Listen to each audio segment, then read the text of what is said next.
കുറച്ച് നാടൻ കൂന് കിട്ടിയിട്ടോ. മുട്ടകളാണ് വിരിഞ്ഞിനുള്ളൂ കേട്ടോ. അപ്പോൾ അടുത്ത ദിവസത്തേക്ക് ആയിരുന്നെങ്കിൽ കുറച്ചുകൂടി വിരിഞ്ഞതായിരിക്കും. നാടൻ കൂനായതുകൊണ്ട് കേട്ടോ ചെറുതായിട്ട് മണ്ണൊക്കെ ഉണ്ട്. അപ്പോൾ അതൊന്ന് കഴുകി വൃത്തിയാക്കി എടുക്കേണ്ടതുണ്ട് കേട്ടോ.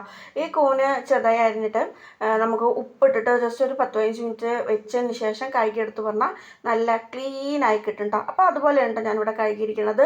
അപ്പോൾ നമുക്ക് കൂനൊക്കെ അരിഞ്ഞ് വൃത്തിയാക്കി കഴുകിയതിന് ശേഷം നമുക്കത് പാത്രത്തിലേക്ക് മാറ്റുന്നുണ്ട് കേട്ടോ.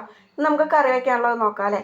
ചൂടായ എണ്ണ ഒഴിച്ച് കൊടുക്കാം കേട്ടോ. നമുക്ക് വെളിച്ചെണ്ണ കേട്ടോ ഒഴിച്ച് കൊടുക്കുന്ന ചട്ടിയിലേക്കും വെളിച്ചെണ്ണ ഒഴിച്ച് കൊടുത്ത് പറഞ്ഞാൽ നമ്മുടെ കൂനറിക്ക് ഒരു പ്രത്യേക ടേസ്റ്റാണ് കേട്ടോ.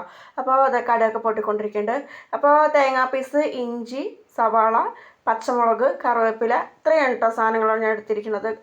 അപ്പോൾ നമുക്കത് ഇഞ്ചി ഇട്ട് കൊടുത്ത ശേഷം നമ്മുടെ തേങ്ങ പീസ് ചെയ്ത് ഇട്ട് കൊടുത്തിട്ട് നന്നായി മിക്സ് ചെയ്യുക കേട്ടോ. അത് നന്നായൊരു കളർ ചേഞ്ച് വന്നു പറഞ്ഞാൽ പ്രത്യേക ടേസ്റ്റാണ് കേട്ടോ. പിന്നെ ഞാൻ കറിവേപ്പിലാണ് ഇട്ട് കൊടുത്തിട്ടുണ്ടായിരുന്നത്. വീട്ടിൽ തന്നെ ഉണ്ടായ കറിവേപ്പിലാണ് കേട്ടോ. അപ്പോൾ അതിട്ട് കൊടുത്തിട്ടുണ്ട്. അപ്പോൾ അത് നല്ല കളർ ചേഞ്ച് വന്നിട്ടുണ്ട് കേട്ടോ.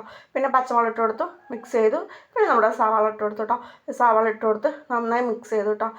ഇതൊന്ന് വഴന്ന് വരണമെങ്കിൽ കുറച്ച് ഉപ്പിട്ട് കൊടുത്ത് പറഞ്ഞാൽ ഇത് പെട്ടെന്ന് വഴന്ന് വരാറുണ്ട് കേട്ടോ. അപ്പോൾ അത് മൂടി വയ്ക്കുക.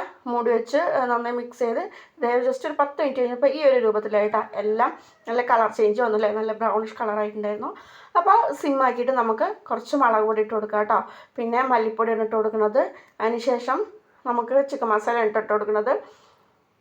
പിന്നെ മഞ്ഞൾപ്പൊടിയാണ്. അതിനുശേഷം കുരുമുളക് പൊടിയാണ് ഇട്ട് കൊടുക്കുന്നത്. ഇതെല്ലാം കൂടി നന്നായി മിക്സ് ചെയ്യുക കേട്ടോ. നന്നായി മിക്സ് ചെയ്തിട്ട് ഇതിൻ്റെ മസാലകളും കാര്യങ്ങളൊക്കെ എല്ലാവരുടെയും പിടിക്കണമല്ലോ അല്ലേ. അപ്പോൾ നമുക്ക് നന്നായി മിക്സ് ചെയ്ത് ഇത് ഈ ഒരു കളറാവണം കേട്ടോ. നല്ല മണം വരുന്നുണ്ട് കേട്ടോ. അടിപൊളി മണമാണ് കേട്ടോ. അപ്പോൾ ഇതിലേക്കാണ് നമ്മുടെ കഴുകി വൃത്തിയാക്കി വെച്ച കൂനിട്ട് കൊടുക്കേണ്ടത് കേട്ടോ. അങ്ങനെ കൂനൊക്കെ ഇട്ട് കൊടുത്തു. അത് നന്നായി മിക്സ് ചെയ്യുക കേട്ടോ. പിന്നെ ഇതിൽ പ്രത്യേകിച്ച് ഒന്നും ചേർക്കരുത്. ഉപ്പ് എങ്ങനെ നോക്കിയിട്ട് പാകത്തിനനുസരിച്ച് ഉപ്പിട്ട് കൊടുക്കുക കേട്ടോ. അത്രയേ ഉള്ളൂ.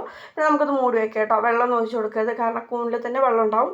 അപ്പോൾ ഇത് സിമ്മായിട്ട് തന്നെ വെക്കുക. അപ്പോൾ കൂനിലെ വെള്ളമൊക്കെ ഇറങ്ങും. പിന്നെ നമുക്കൊരു 10 മിനിറ്റ് 15 മിനിറ്റ് കഴിഞ്ഞിട്ട് ഇത് തുറന്ന് നോക്കുമ്പോൾ ഇതുപോലെ ഉണ്ടാവും കേട്ടോ.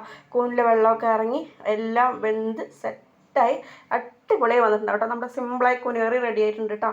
നമുക്ക് കൂനുകറിൻ്റെ കൂടെ ചപ്പാത്തി ആയാലോ. അപ്പോൾ ചപ്പാത്തിയൊക്കെ ചുട്ടെടുത്തു. ചപ്പാത്തി എടുത്തു. ചപ്പാത്തിൻ്റെ കൂടെ അടിപൊളി ടേസ്റ്റുള്ള ഹെൽത്തി നാടൻ കൂന് കറിയാണ് കേട്ടോ. ചപ്പാത്തിയും കൂന് കറിയും ഈ ഒരു കോമ്പിനേഷൻ ഇഷ്ടമുള്ളവർ എത്ര പേരുണ്ട്? എൻ്റെ ഫേവറേറ്റാണ് കേട്ടോ. ഇഷ്ടമുള്ളവരുണ്ടെങ്കിൽ ഒന്ന് കമൻറ്റ് ചെയ്യണേ. അടിപൊളി ടേസ്റ്റാണ് കേട്ടോ. ഒന്ന് കഴിച്ച് നോക്കി നോക്ക്.